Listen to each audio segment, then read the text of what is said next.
Olá, investidores e investidoras, seja muito bem-vindo ao nosso podcast Alta Performance Indo Além do Mercado. Hoje temos um convidado muito especial, mas antes de apresentá-lo, aqui comigo, como sempre, está Vinícius Romano, nosso head de renda fixa. Fala, Vini, beleza? Fala, Sung, fala pessoal que está assistindo a gente aqui. Como o Sung falou, hoje é um convidado bem especial. Já até brinquei aqui que é 2 em 1, vocês vão descobrir por quê daqui a pouco. E vamos que vamos. Muito bem. E aqui, apresentando nosso convidado, Carlos Daltoso, da Eleven. Muito obrigado por ter aceitado esse convite. A primeira pergunta para a gente aquecer é: quem é Carlos Daltoso? Bom dia a todos, obrigado pelo convite. É um prazer estar aqui com vocês, né? E falar um pouco de mercado, da trajetória. Bom, eu sou o Carlos Daltoso, hoje chefe de análise aqui da Eleven Financial. Estou na Eleven desde 2018, né, já há algum tempo aqui. Antes disso, passei por Banco do Brasil, né, já tenho aí 25 anos de experiência no mercado financeiro. Já fui analista de sistemas, migrei para análise de investimentos. E nessa trajetória, né, tive oportunidade de ver algumas dinâmicas, vários ciclos de mercado também. E hoje aqui, né, fazendo parte do Grupo Suno, depois dessa junção aí da Eleven com a Suno aqui. Boa, bem humilde aqui, eu vou resumir para a galera para ficar mais didático. Então, Carlos Daltoso iniciou sua carreira como analista de sistema para os fundos de investimento do Banco do Brasil em 2000. Após anos de casa, se tornou analista de investimento do setor de papel e celulose, bancos e serviços financeiros na mesma instituição. Após 20 anos de BB, ele foi para a Eleven em 2018, como bem citou, e atualmente ele é head de renda variável. E aí, pessoal, hoje o papo vai se dar muito de fundos imobiliários, ações, como investir, quais são as melhores práticas, o que está acontecendo no mercado. A gente vai ter um papo bastante aí atual para a gente poder se inteirar dos principais assuntos. E aí eu vou começar com uma pergunta que, quando eu comecei a fazer a pesquisa, a gente faz uma pesquisa LinkedIn, tudo que tem, até notícias. Eu vi até no Estadão que saiu uma notícia sua que você trocou a estabilidade do BB para a Eleven. Mas antes de entrar nessa transição, eu queria saber como que foi a sua vida antes do BB, sua formação, quando que você começou a se interessar pelo mercado financeiro? Bom, eu entrei no Banco do Brasil com 20 anos, né? Então foi uma escola espetacular. Comecei em agência, trabalhei na agência aqui na Rua dos Pinheiros por 3 anos. Depois tive a oportunidade de mudar para Brasília, né, na sede. Como eu fiz faculdade de tecnologia, né, de ciência da computação, eu acabei indo para a diretoria de tecnologia do Banco do Brasil. E lá eu trabalhava, né, nesses temas de fundos de investimento. Foi o primeiro acesso a esse universo. Então já tirei algumas certificações, né, que o mercado exigia à época, e fui me aprofundando os estudos, né? Até que um dos gerentes investia e tinha acesso aos relatórios de mercado para clientes institucionais, e eu fui pegando gosto por aquilo, né? Já perdi dinheiro também, né, nos primeiros investimentos, aprendi da maneira, na maneira errada, né, de como não se deve se iniciar, e depois tinha uma oportunidade de voltar a São Paulo a trabalhar na área de mercado de capitais, e eu agarrei essa oportunidade, vim para São Paulo e acabei conhecendo, né, mais a fundo essa parte da análise mesmo, né, que me chamou muito a atenção. O mercado de TI é dinâmico, né, mas o mercado financeiro é muito mais. Você não tem uma rotina, né, de trabalho. Todos os dias acontecem coisas novas, você precisa rever todas as suas convicções diariamente, né? Então é muito dinâmico, e isso me chamou muito a atenção, né? E nessa fase ainda do Banco do Brasil, eu tive oportunidades, né, de trabalhar em diversos IPOs e conversar, né, bater um papo frente a frente com os maiores investidores do mundo, né? Estive em Nova York, Chicago, Londres, Boston, diversas vezes, desde o IPO do BTG, por exemplo, Banco Inter, IB, né, outras empresas que não deram tão certo, Caixa Seguridade, Então foi um período de muito aprendizado, né? Eu digo que você dialogar frente a frente com esses grandes gestores globais, ou aqui ou lá fora, é um mini MBA ali que não tem preço, né? A visão de mundo que esse pessoal tem é impressionante, né? Eu lembro de uma conversa com uma gestora na Allianz Bernstein lá em Nova York, uma gestora de trilhões de dólares ali. Ela contou com detalhes o que iria acontecer no Brasil, né, em época de eleição, um ano e meio antes, né? Então é impressionante o nível de informação e a cabeça que esses grandes gestores globais têm, né? E a visão de mundo que eles têm.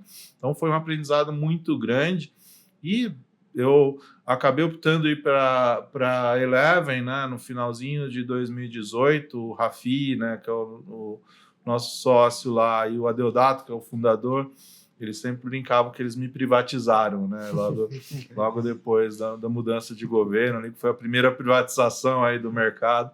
Então, acabei aceitando esse desafio de tocar o time de renda variável lá da Eleven e tô lá até agora. Né? Então, quando você entrou, a Eleven já tinha acabado de ser fundada ali? Quando foi o ano de... A Eleven foi fundada em 2015, né? 2015. Eu cheguei no final de 2018. A Eleven nasceu em agosto de 2015, de um spin-off de uma operação de M&A. E a Eleven sempre teve essa característica, né, de atendimento a clientes institucionais. Né? Ela nasceu, dada a experiência do seu sócio fundador, né, o Dato, de M&A, fazer M&A lá fora, então ele consumia muito research independente. E dada a crise, né, de 2008, ele começou a fazer várias operações no Brasil, só que o mercado brasileiro era muito pequeno e a porta de saída é inexistente praticamente, né? Então ele começou a aprofundar algumas teses de empresas listadas, né? Que aí não tinha problema dessa porta de saída, porque você comprar uma empresa de capital fechado, né, para depois encontrar um outro comprador era complicado, principalmente para o investidor estrangeiro, né? Então, nasceu daí a ideia da Eleven, ela foi criada em 2018 e eu cheguei no finalzinho de ela foi criada em 2015, né? Eu cheguei no finalzinho de 18. Foi quando teve a privatização. Exatamente, foi a minha privatização. E aí, até você sair do BB, você cobria, né, a gente até, o Sung falou aqui, né? Você cobria bancos e serviços financeiros. Aí você foi direto para a Eleven e aí já meio que cobria tudo, né? Exatamente. Mas esse setor especificamente, né, também foi uma escola muito importante, porque como eu acompanhava muito de perto os ciclos, né, de inadimplência, nós tivemos uma crise muito grande, né, em 15, 16, pouco antes da minha saída. Eu conversava direto com a área de crédito, com a área de atacado, exatamente para entender, né, a dinâmica dos setores, de onde poderia vir inadimplência das grandes empresas, né, que foi exatamente esse ciclo de inadimplência de 15, 16, que poderia deteriorar a classificação de risco das companhias e provocar uma maior provisão por parte dos bancos, né? Então, eu já acompanhava meio outra dinâmica de outros setores, então foi até que relativamente fácil ali olhar a dinâmica como um todo. Claro, completamente diferente, com muito mais profundidade, né? Mas essa visão global que eu tinha acabou ajudando bastante. Imagino. E também você estava mais na gestão ali depois, né? Acho que não... Exato. Antes você estava como analista mesmo, fazia ali os modelos e depois... Não deixou de fazer, imagino, mas tinha mais gente ali para ajudar, né? Exatamente. Quando começa, né, com aprofundar as análises, fazer os modelos, né? A gente nunca deixa de fazer, sempre buscando aprimorar, né? E simplificar, né? Porque muitas vezes a gente vê modelos ultra complexos, né, que chegam a algumas conclusões, muitas vezes, um mês estudando, não dá para comprar, mas não é para vender, então neutro, né? Tem a recomendação neutra ali. Pô, você gastou um tempão para falar que não é para comprar nem para vender, né? Então, isso, sempre buscar aprimorar, né, os modelos, mas sim, eu fiquei mais na gestão do time ali à época, e foi um período de muito aprendizado, realmente. Que bacana. Qual que foi ou qual que é, na verdade, olhando para trás, a principal diferença de ser privatizado, vamos dizer assim, né? Antes você estava na BB, agora está na Eleven. Uhum. Qual que é a diferença que você vê nesses dois mundos? Eu conto uma história, né, que ilustra um pouco isso. Logo que eu cheguei, 20 dias depois, o analista que cobria utilities saiu, né? Ele recebeu um convite para ir para a Moody's, acabou indo, né? Eu cheguei pro Adeodato, né, que era o sócio fundador. E aí, e agora, né? Com quem que eu falo? Como é que eu contrato? Se vira, meu, entra no LinkedIn lá, baixa um monte de perfil, liga para as pessoas e traz alguém aí. Não era aquela grande corporação de quase 100 mil pessoas, você liga para o RH, faz e vem, né? Alguns coisas. Não, se vira, entra no LinkedIn, liga para as pessoas e seleciona e pronto, né? Então foi muito dessa história, né? De sair de uma empresa de 90 mil funcionários, né? Com uma hierarquia muito grande para uma estrutura completamente verticalizada. A Eleven tinha cerca de 40, 50 pessoas na época. Então era isso, fazer de tudo, né? Desde olhar a modelagem dos analistas, fazer parte de RH, financeira, budget, tudo, né? Gestão de pessoas aí também, né? Exatamente. Você tinha gente abaixo de você e cada um às vezes tem um problema específico, você tem que resolver também, né? Com certeza, né? De tudo, né? Então foi essa mudança ali que foi bem, bem interessante à época.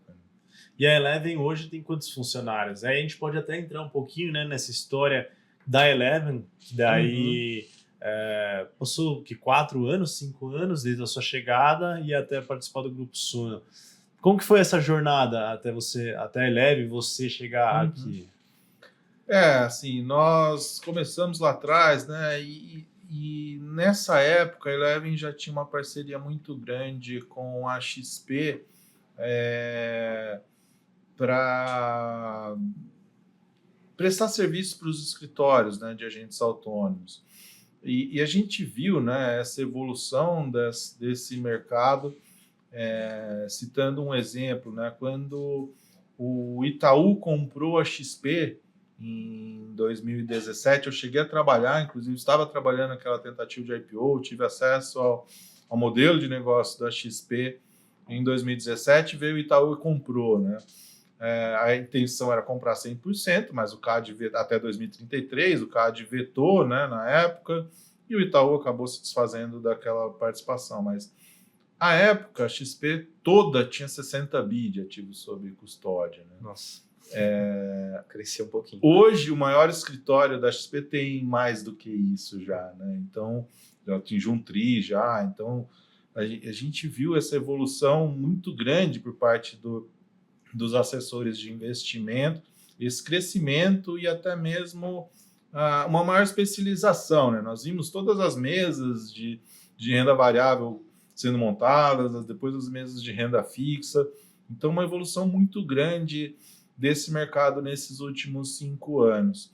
Também, né, na Eleven, nós prestávamos serviços para outros bancos, corretores, continuamos prestando, né, fundações.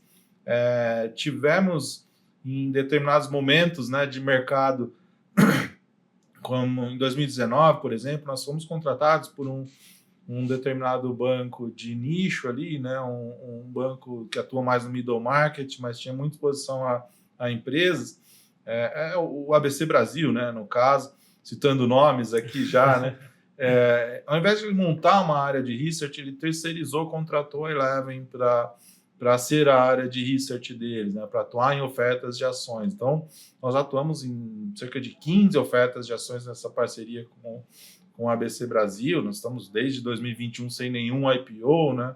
Então, a Eleven serviu como um research as a service mesmo para diversas instituições em determinados momentos, né? Várias corretoras, até mesmo grandes bancos que queriam montar a sua plataforma de investimento, por exemplo, contratava a Eleven para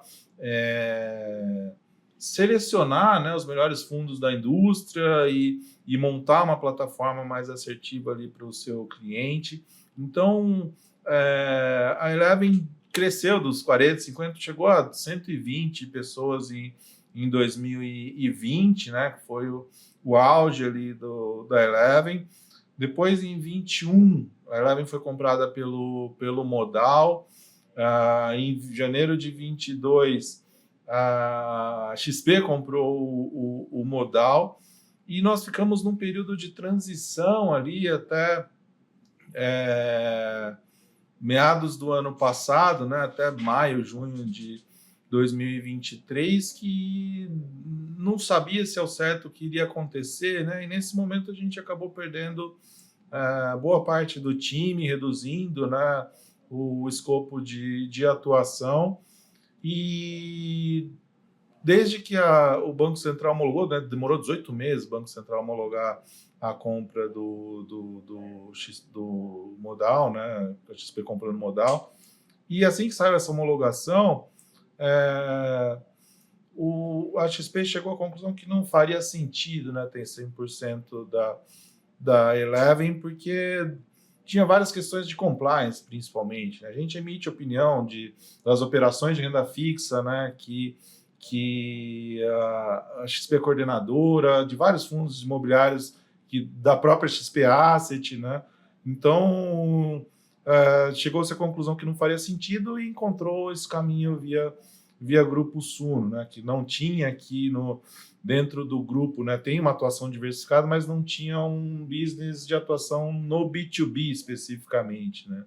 Então, a gente viu, já passei vários ciclos aí de mercado na minha trajetória profissional e na Eleven também, né, de 120 pessoas para as 10 que a gente tem atualmente hoje.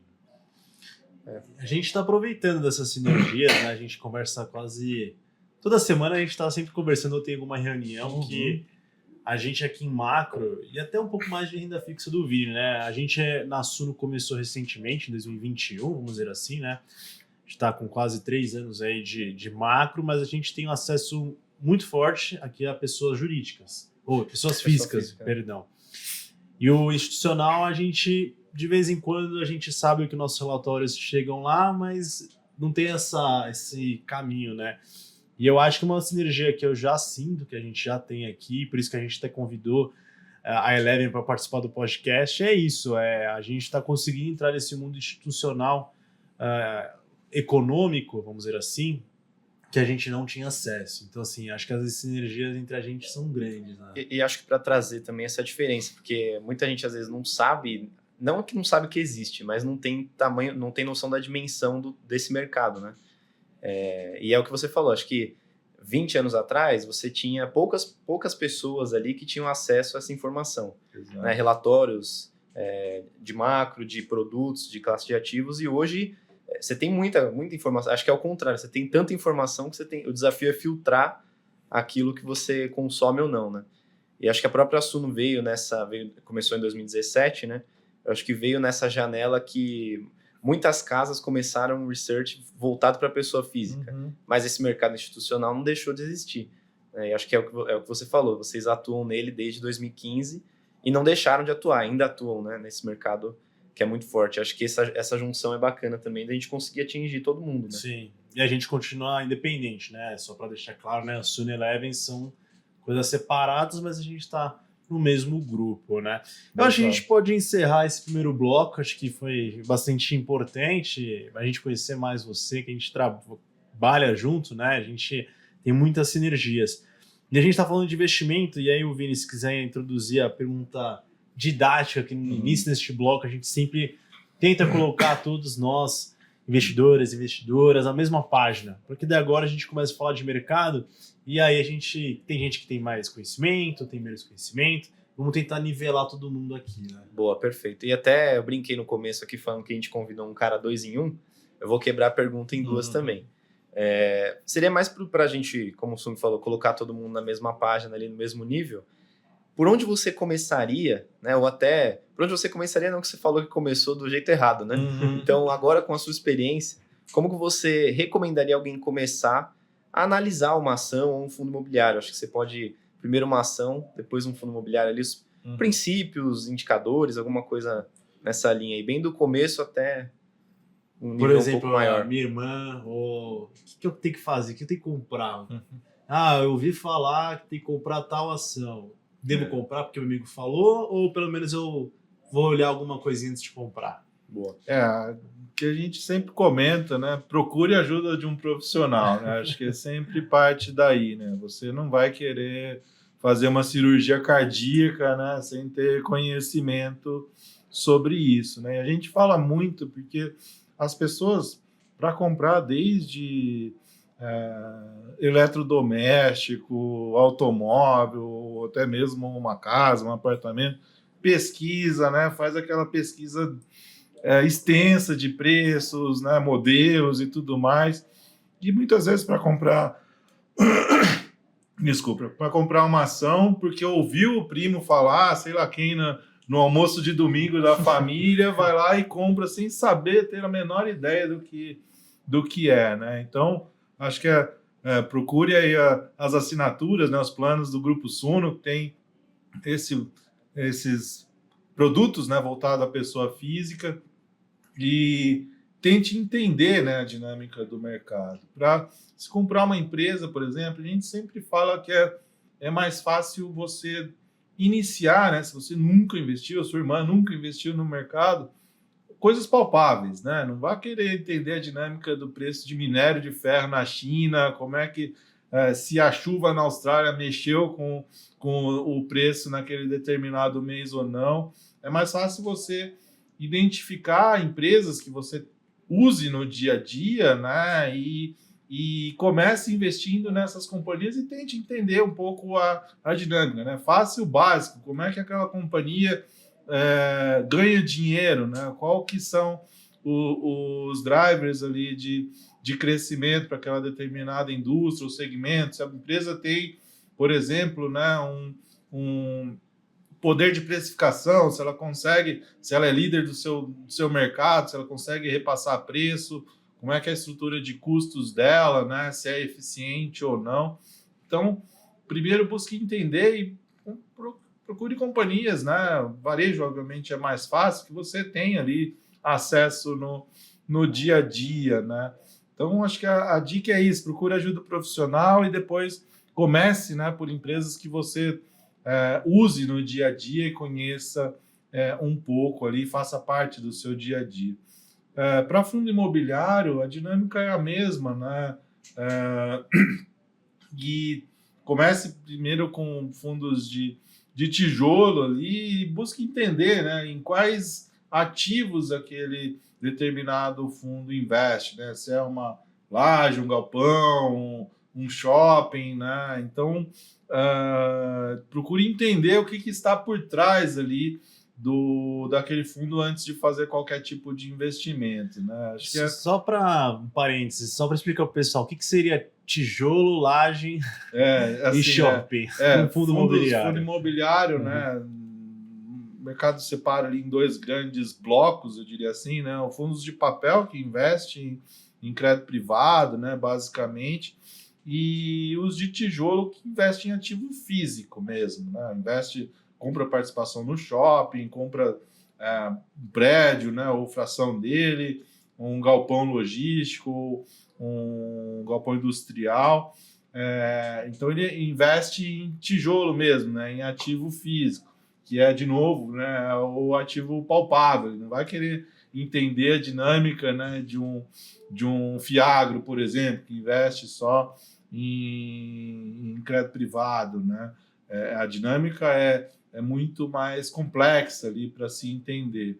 Por isso que precisa de um acompanhamento profissional também, né, para que você já receba tudo mastigado, quais são as melhores opções, carteiras de investimento já com dinâmicas, né? A gente debate sempre os ciclos econômicos, né? Para aquele determinado momento, quais ativos tendem a se beneficiar, quais são mais defensivos. Então, as carteiras já são montadas, né, com essas características. Por isso que é importante um acompanhamento profissional também, né? Eu acho que o fundo de tijolo, você comentou, ele é mais fácil, né, para começar. Exato. Até o raciocínio que você comentou de compra empresas que estão no seu dia a dia. Então, pô, você tem um celular aí da Apple, você pode, né, já entende mais ou menos o que a Apple vende. Você, às vezes, é um consumidor aí que só tem produtos da Apple, né? Conheço alguns aí que Os caras são fãs da Apple, não tem nada de outra marca, fone, iPad, um monte de coisa. E tô fazendo propaganda aqui de graça, né, pros caras. E o fundo de tijolo acho que vai na mesma linha, porque às vezes a pessoa frequenta um certo shopping, né, que nem sabe que é de um fundo imobiliário, e no fim descobre e fala, pô, às vezes eu posso, né, estudar mais esse fundo aqui, porque eu gosto desse shopping, vejo que tá sempre cheio. Acho que esse raciocínio é bom mesmo para ajudar o pessoal a começar a analisar, né? E essa indústria específica de fundo imobiliário é uma porta de entrada importante para o investidor iniciante, porque tem aquela característica do aluguel mensal, né? Que é muito mais fácil também de se entender, né? Porque os fundos imobiliários pagam dividendos mensalmente, né?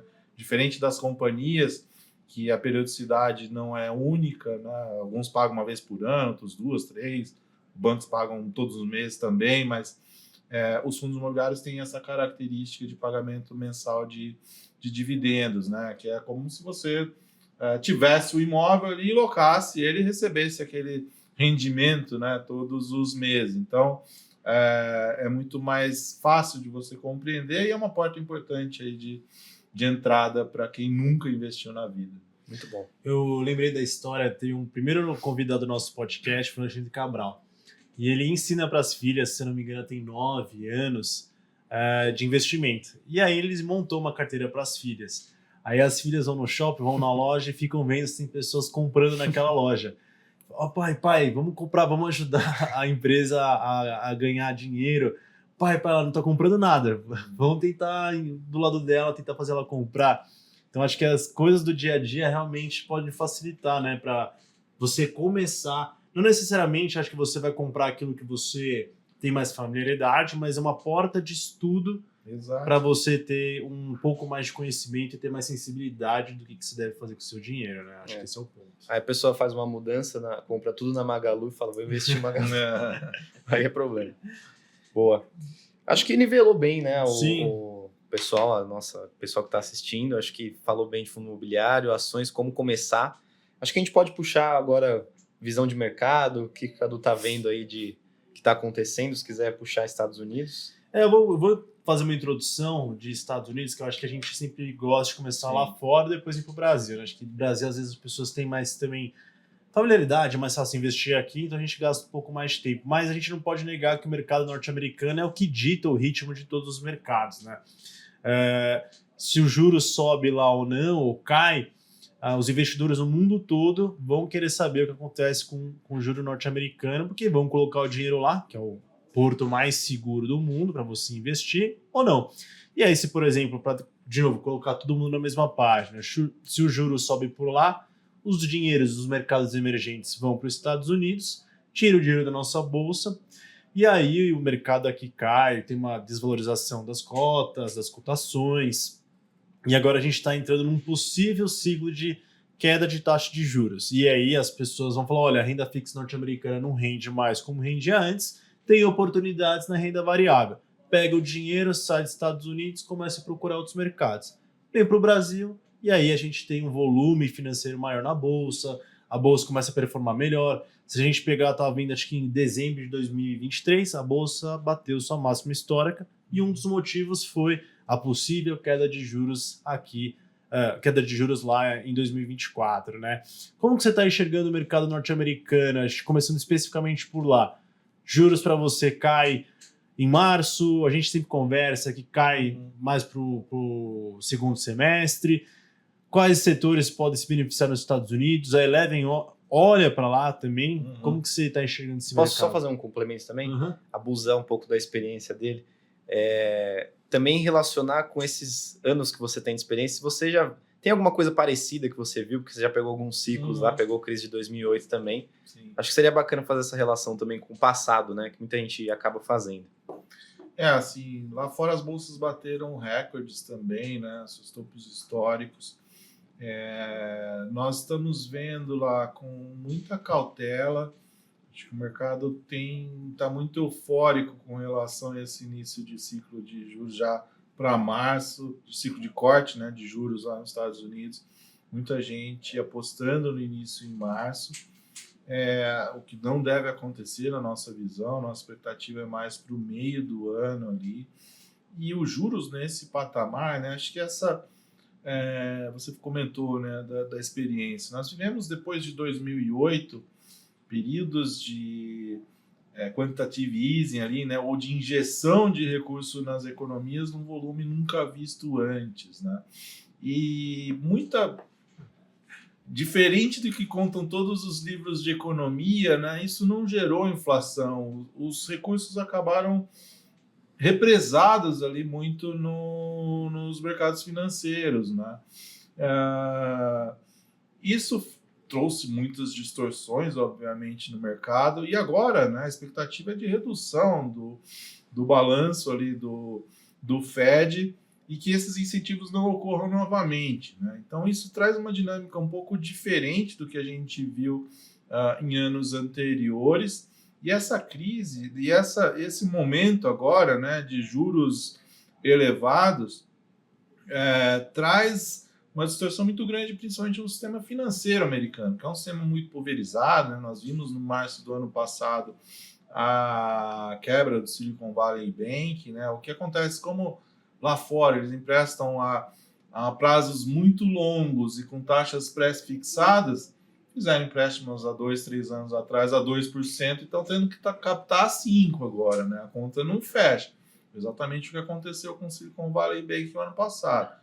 Então, se esses juros permanecer nesse patamar até meados do ano, um pouco mais, poderíamos ver novos bancos médios e pequenos nos Estados Unidos com problemas ali de caixa, né? O próprio CEO do JP Morgan comentou que o JP Morgan, obviamente, aguenta, né, um juros elevado por um período mais prolongado. Porém, ele mesmo disse, eu não sei quantos bancos eu vou ter que socorrer no meio do caminho para isso acontecer, né? Então, há sim uma preocupação com o sistema financeiro ainda nos Estados Unidos.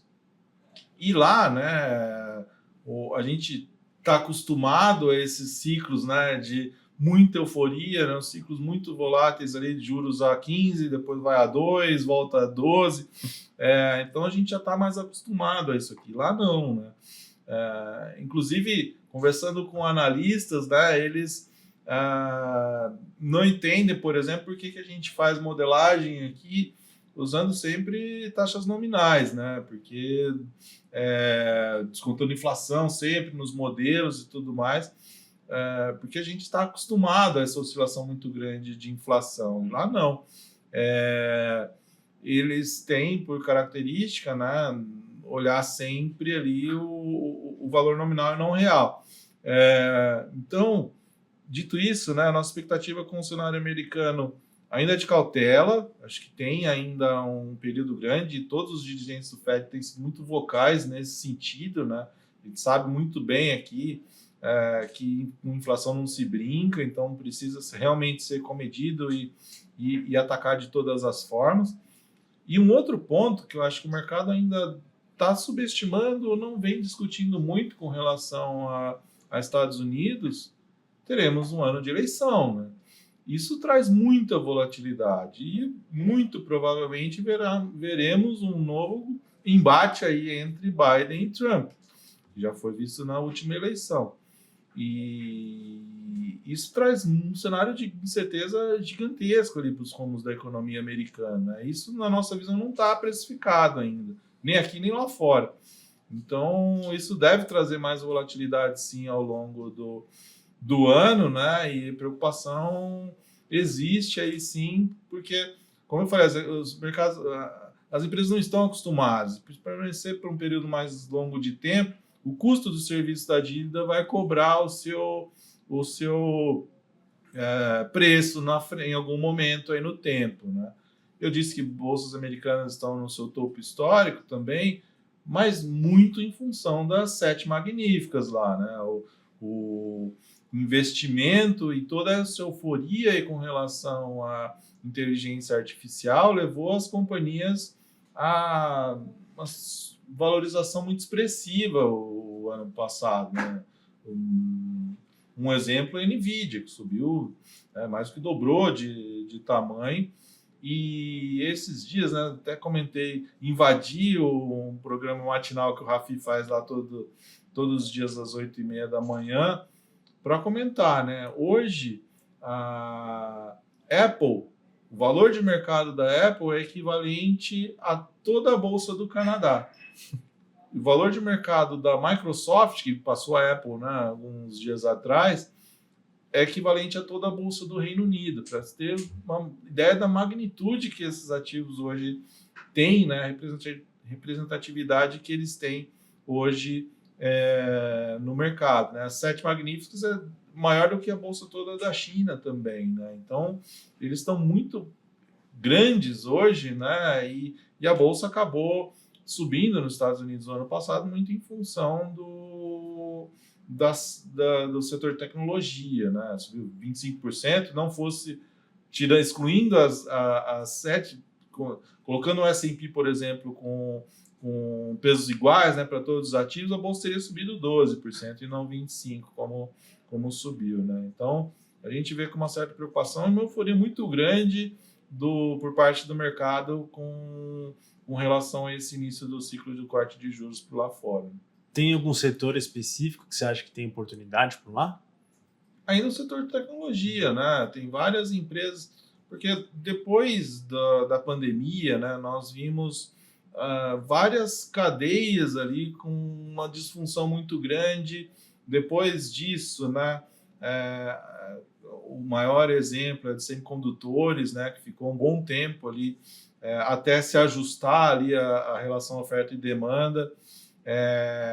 Depois disso, tivemos conflito na Ucrânia, que acabou mexendo com o preço de energia na Europa, preço de commodities agrícolas também.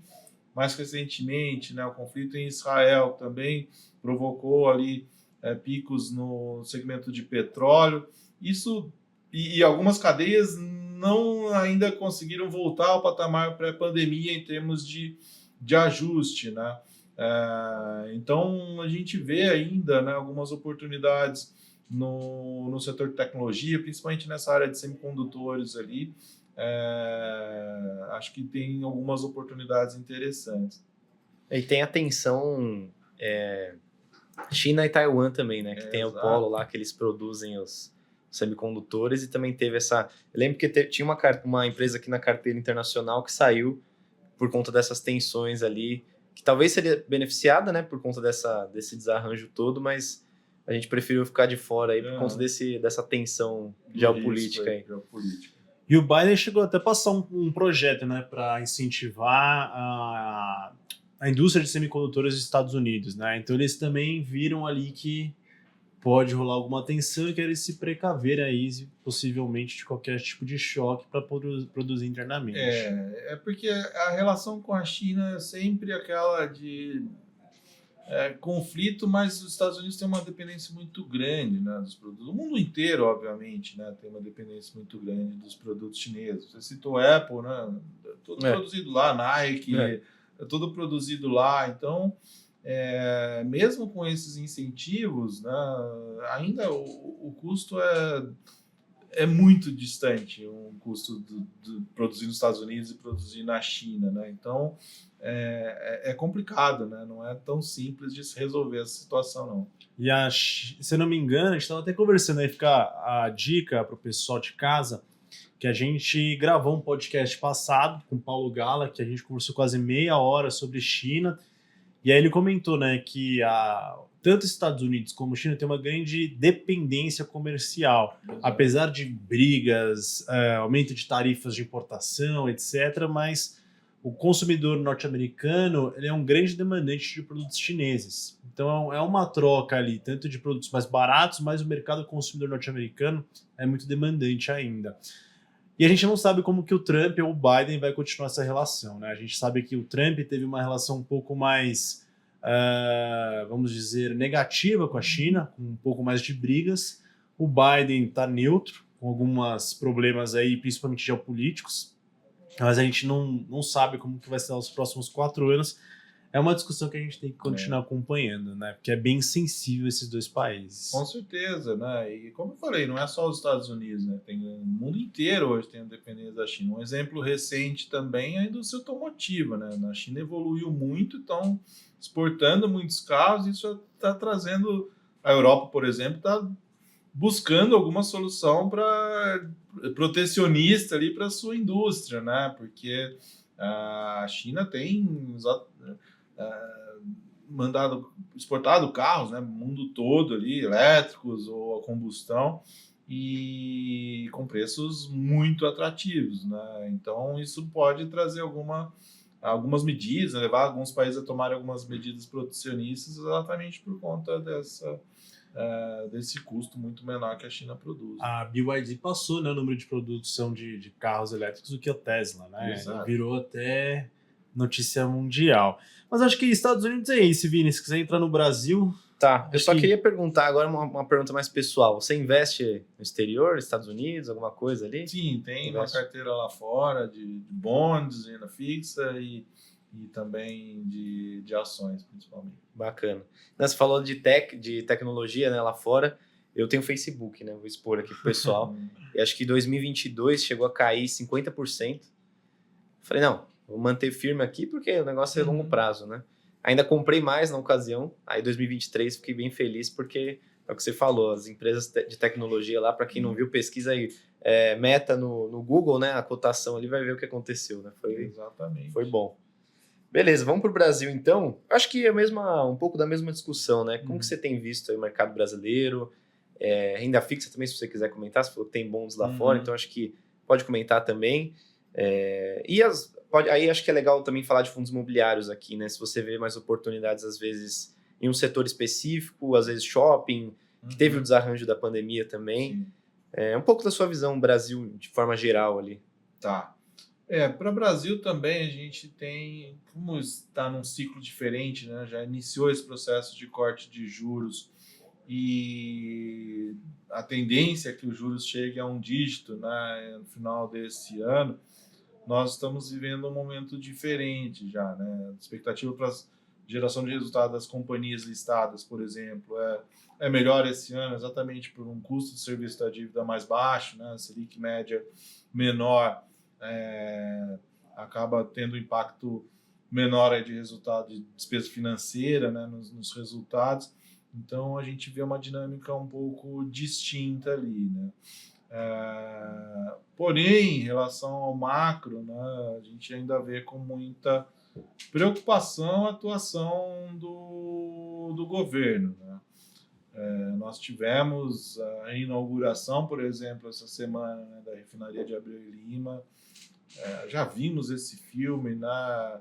As decisões de investimento da Petrobras têm um caráter muito mais político do que do retorno do capital investido, né? Isso preocupa.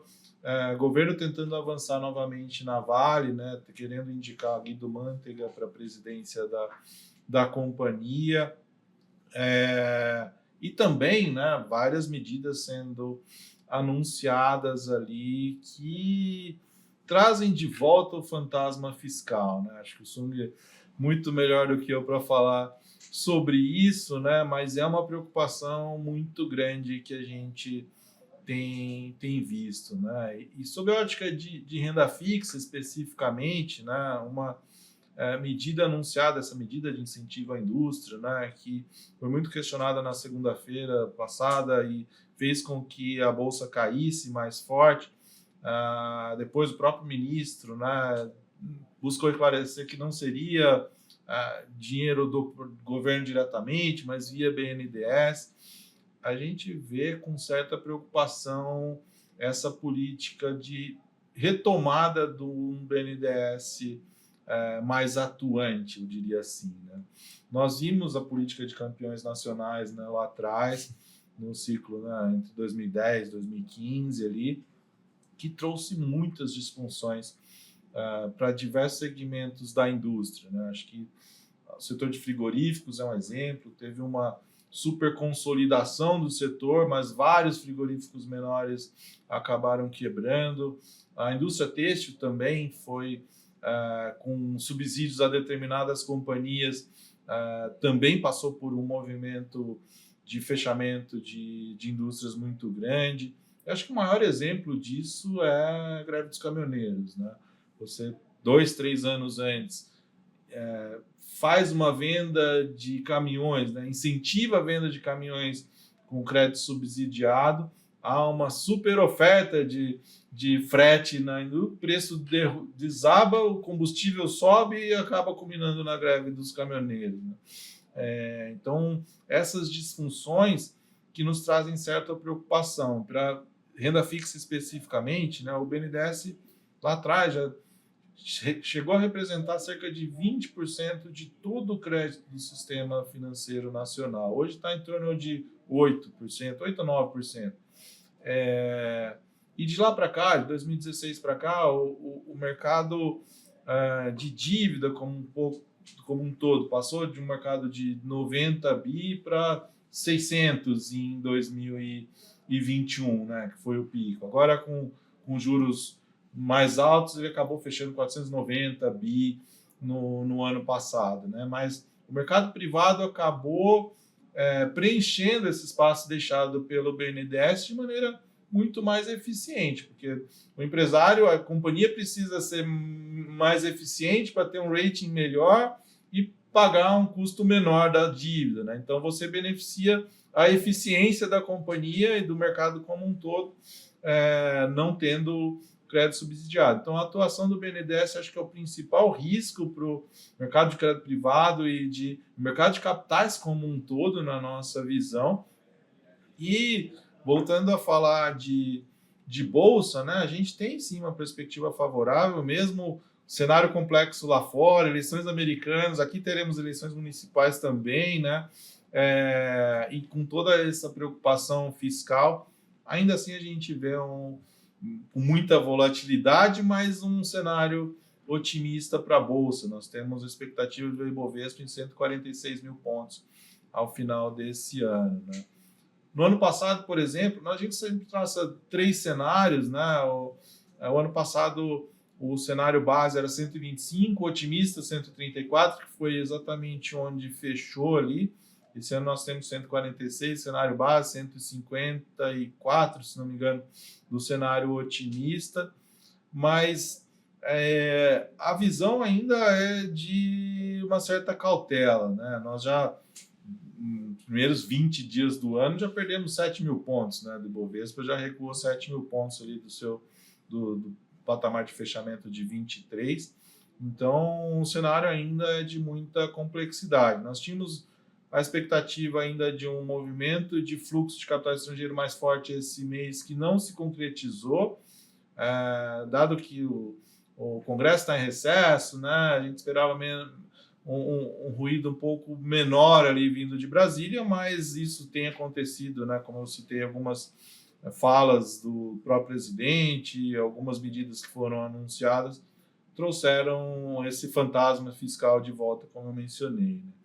E para finalizar, né, não quero me estender muito também, fundos imobiliários. O que a gente tem visto é uma tendência exatamente nesse cenário de juros elevados, os fundos de papel, né, acabaram ganhando uma relevância muito grande no índice, né, no IFIX. Saíram de 29% de peso em 2019 para quase 50%, né, 48% no final de 2022.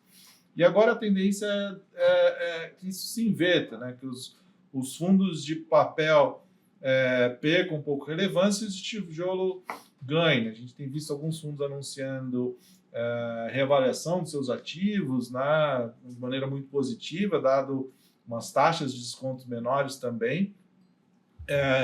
E a tendência é que os fundos de tijolo tendem a performar ali de melhor, né?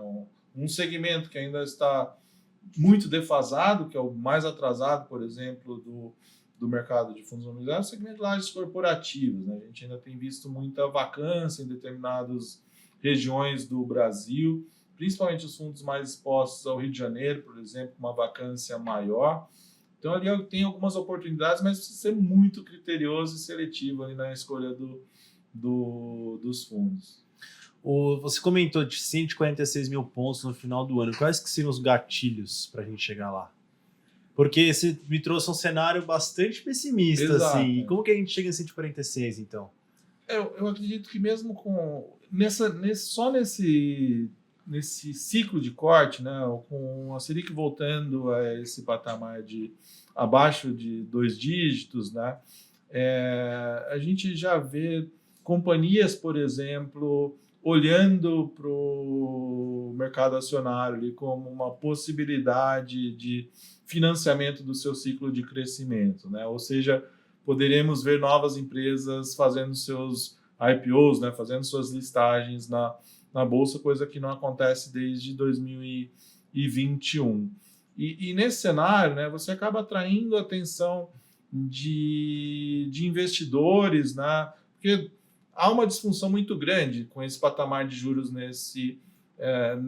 no atual, né, ou até onde estava, próximo de 15%, porque o ativo de menor risco, que é o título público, paga um prêmio muito bom, né? Então, isso, obviamente, inibe ali o investimento ou a tomada de risco por parte dos investidores, né? Então, a gente tem visto, por exemplo, uma indústria de fundos, principalmente multimercados e de ações, com saídas expressivas de recursos desde setembro de 2021 também.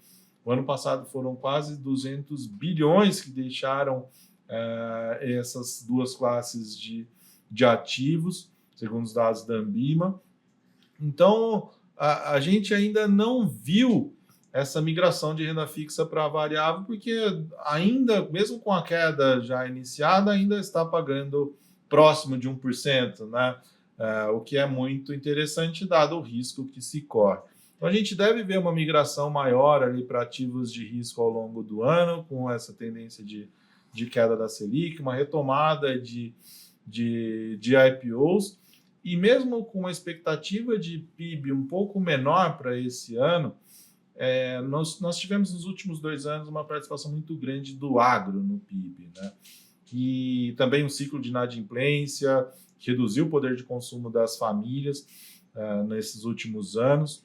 E a expectativa para 2024 é exatamente uma maior participação do consumo ali no PIB, né? Então, todas as nossas estratégias na Eleven, a gente tem focado muito nas empresas mais expostas ao consumo doméstico aqui, que a gente acredita que tem assim, uma perspectiva muito favorável, mesmo diante desse cenário complexo que a gente ainda vive.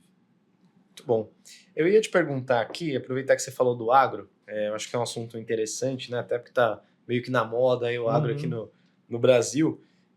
Eu queria até saber sua opinião sobre esses produtos novos que vêm surgindo, né? Por exemplo, Fiagros, você até já comentou um pouco, que investem bastante em CRAS ali, que no final é uma renda fixa, mas meio que revestida de renda variável, né? Por tal fundo listado ali. Fundo de infra também é relativamente novo. Você comentou do BNDES, acho que tem que ficar de olho também nos fundos que você compra ali para ver da onde está vindo aquele financiamento, né? Eu tinha visto um dado, eu acho que era de 2022, se eu não me engano, de dezembro de 2022. Estava meio a meio investimento em infra praticamente entre BNDES e mercado, né? Só nesse setor. E estava vindo de uma diminuição desde 2016, aí a partir de agora a gente já não sabe como é que vai ser, né? Mas queria saber sobre esses produtos, se você gosta, se você tem alguma coisa nessa linha ali. Os Fiagros a gente vê com bons olhos, acho que é uma outra forma, né, de se financiar o agro, como você disse, hoje o agro representa quase 30% do PIB, né, e infelizmente nós temos poucas empresas listadas na Bolsa. Se a gente for olhar o Ibovespa, mesmo ampliando ali para frigoríficos, temos menos 5% de participação no índice. Mas é o motor, né, da economia brasileira, sem dúvida nenhuma. E você trazendo, né, esses novos veículos de financiamento para os produtores rurais ou para as indústrias, né, ligadas ao agro, a gente vê com muito bons olhos, né?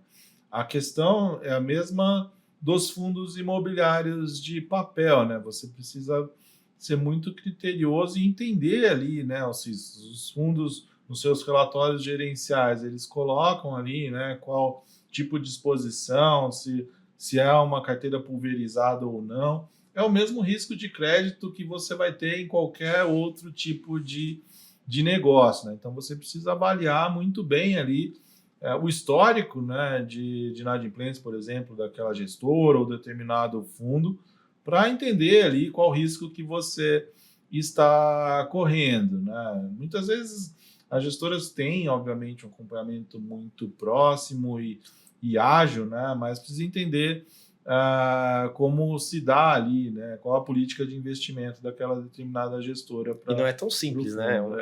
Exato. Não é tão... Porque, assim, exemplo, Americanas era duplo A, se não me engano, o risco dela, e quebrou, né? Por fraude. Então, não é simples, né? De vira e mexe, você tem ali um problema de inadimplência no meio do caminho. Então, é importante que a estratégia seja diversificada, que minimize o impacto ali daquela exposição, né? Então, é muito isso. A gente vê com muito bons olhos, né, esses produtos. Os FIPs, né? FIP de investimento e participação. Na nossa visão, isso foi vendido de uma maneira até errada no mercado, né? Muita gente entendendo isso como um fundo imobiliário, querendo ali um yield já elevado, mas o fundo de investimento em participação, ele tem um período inicial ali de investimento, porque não vai ter dividendo, né? 2, 3, 4 anos, dependendo do projeto. É um financiamento de um projeto específico, é um project finance, aquilo, né? Então, tem essa característica, mas depois você recupera ao longo do tempo, né? Então, acho que tem muita informação ali truncada no mercado. Acho que é um excelente, para quem tem, né, um planejamento, um horizonte de longo prazo, uma carteira previdenciária, por exemplo, é um excelente veículo, né? Mas precisa entender de novo, né? Estudar, entender a dinâmica daquele produto, característica porque eles têm taxas internas de retorno muito atrativas ao longo do tempo, né? Mas precisa primeiro fazer o investimento, maturar para depois capturar esses ganhos, né? Aí deixa para o fundador da Eleven, que trabalhava com M&A, ele deve ser bom para avaliar um FIP. Com certeza. E aí eu falo sempre, né, que tem as propagandas que taxas 150% do CDI, até tem amigos que falam, os Sungs aqui tá 140, posso colocar dinheiro? E aí eu falo, quem que é o credor, quem que é a instituição? Então, não necessariamente taxas de retornos elevadas significam um bom negócio. Tem que estudar, tem que olhar o que está por trás. Até que outro dia eu conversei com o Vini, que eu estou fazendo minha poupança para o meu casamento, né? Eu já comentei essa história algumas vezes. E aí eu coloquei num fundo de crédito, estava perguntando se dava certo ou não, aí ele me indicou lá o site que tem todos os portfólios do fundo. Ele falou, não, tá bem pulverizado, não tem nada que tem um possível default, né, um risco de crédito alto, não segue o jogo. Então eu falei, se o Vini falou, então eu posso colocar. Não coloca na minha conta também. Mas é um pouco desse... Esse ponto da poupança do casamento, o Rafi deve vir aqui em breve, pergunta para ele o que aconteceu. Já tem uma história aí para já trazer. anota aí para perguntar já o que aconteceu com a poupança, investindo em renda fixa. Boa. Ixi, então eu vou ter que tirar e colocar no colchão, então? Boa. Não, mas eu acho que respondeu bem essa pergunta dos produtos. Acho que o FIP foi um ponto legal de você ter trazido, porque é uma caixinha de surpresa alguns fundos, né? Você vê ali um risco que às vezes pode ser muito elevado ele não é obrigado a investir em empresa listada. Aí às vezes eu já fui olhar fundos, não só FIPs, mas fundos que tem essa característica, você vai olhar a empresa, não tem tem um balanço lá por ano que, você não consegue avaliar direito, não tem as obrigações que as empresas listadas têm, né? De pelo menos ter as informações trimestrais, um nível de clareza maior, né? Então, eu acho que é realmente um ponto importante para o pessoal que tem recebido as ofertas, com certeza recebem, né? De olhar antes de investir. E você estava comentando que você está olhando com consumo aqui no Brasil como um setor interessante, né? Para quem está em casa, assim, quais que seriam, para montar uma carteira, acho que não especificamente ativos, mas para poder surfar nesse ciclo de mercado, com questão de Brasília, com queda de juros, quais que seriam, assim, uns 3, 4 setores para o pessoal falar, beleza, deixa eu começar pelos setores, pelas empresas que estão aí pela indicação do Cadu? Qual que seria um bom início assim para o pessoal? E lembrando que não vale papel e celulose nem bancos, que você já cobriu, então tô brincando. Pode ir. Setor financeiro é um que, independente do ciclo, está sempre bem, né, cara? Esse não tem erro. Então, mas dado todo o cenário que a gente comentou aqui, né, o setor de consumo, de novo, é um dos que tende a se beneficiar. Ano passado a gente apostou em algumas empresas, né, estavam nas nossas principais seleções na Eleven, algumas empresas mais voltadas ao segmento de alta renda, que sofrem menos ali com o ciclo. E esse ano, né, tem algumas oportunidades ali no segmento de vestuário, né, e-commerce ainda está uma concorrência muito grande, acho que não é ainda o momento.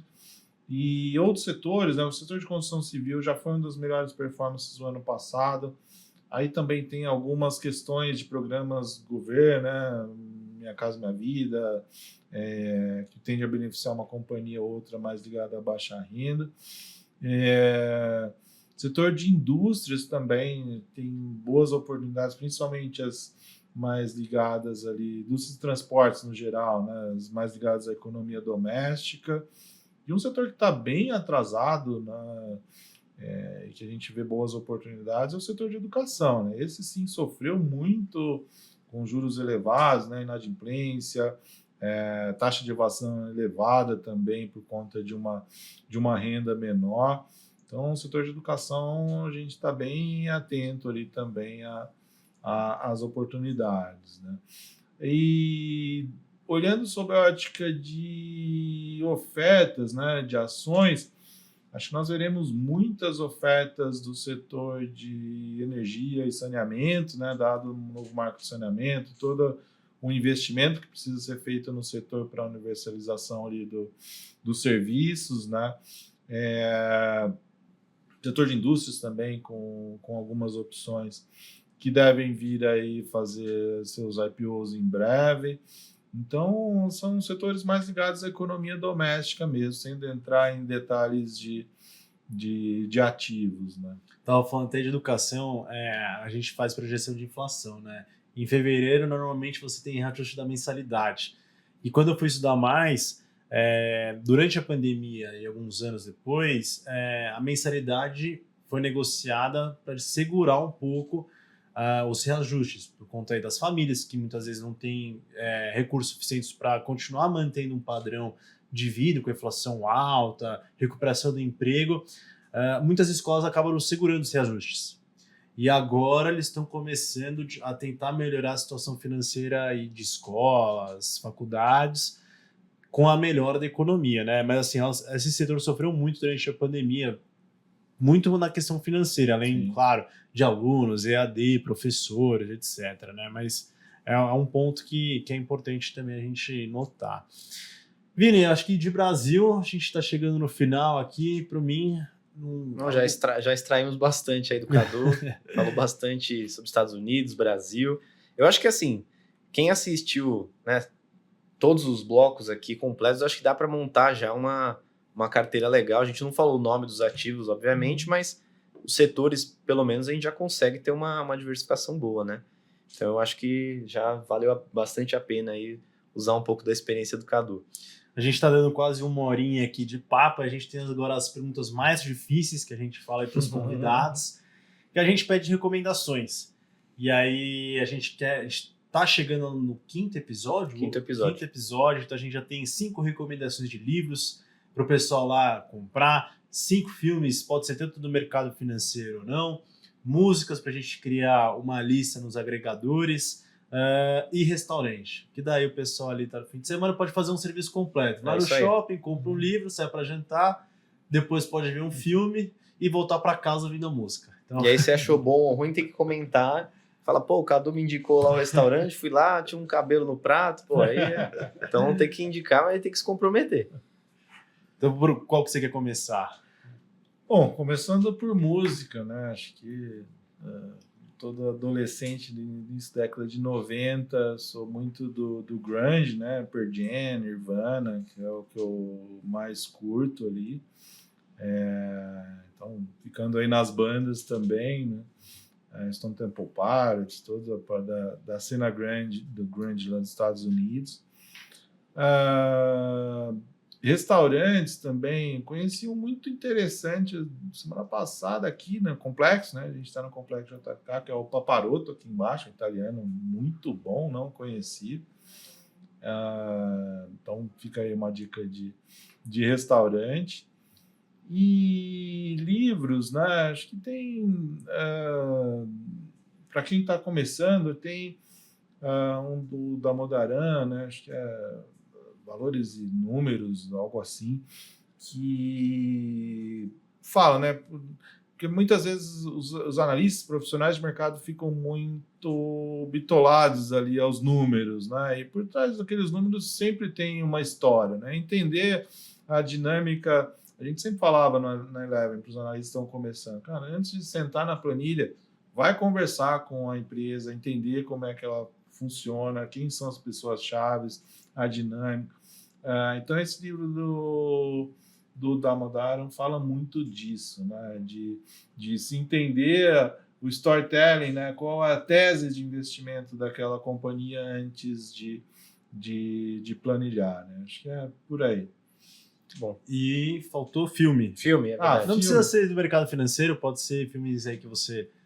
preferidos, assim, eu sempre falo, qual que seria o último filme que seria ver antes de morrer? Nossa, forte essa pergunta. Então, eu tenho as minhas Eu não sei preferências. responder, eu acho. Tem que pensar. Cara, filme preferido também, ficando nos mais antigos ali, eu sou fã da trilogia de Volta ao Futuro, né? Acho que é muito sensacional aquele filme. Um dos filmes que tá na minha lista, se fosse ver antes de morrer, era um de Volta ao Futuro, assim. Eu adoro.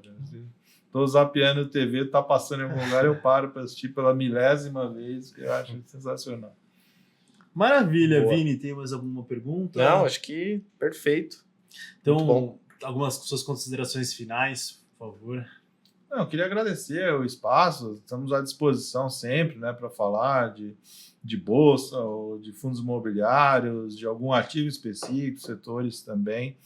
Acho que é muito bom, né, a gente fazer esse bate-papo aqui, trazer um pouco da visão e também pegar, né, um pouco da percepção de vocês aí do mercado. Agradeço mais uma vez aí o convite e estamos sempre à disposição aí para os próximos. Boa, prazer é todo nosso. Foi bem bacana o papo aqui, a gente aprendeu bastante. E queria convidar também para quem está assistindo, se inscrever no canal, porque a gente tem aqui o podcast Alto Performance. Para quem se inscreve, tem a playlist lá já pronta, então esse é o 5º episódio, vai entrar lá em breve. E também acompanhar aqui o canal, porque a gente tem as nossas lives, né, de segunda-feira ao meio-dia. Então, 12h15 a gente entra ao vivo. E muito provavelmente agora aqui o Cadu, né, pode ser que ele faça umas participações especiais ali, depende da agenda dele, mas a gente vai conseguir puxar ele um diazinho ali para falar um pouquinho também. Então, acompanha a gente aí no canal, que além disso também tem muitos outros assuntos aí que vocês podem aprender bastante. Certo, Sung? Certo. Cadu, obrigado novamente por ter aceitado esse convite.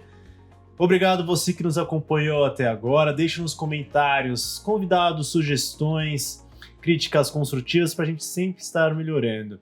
Agradeço novamente e até a próxima.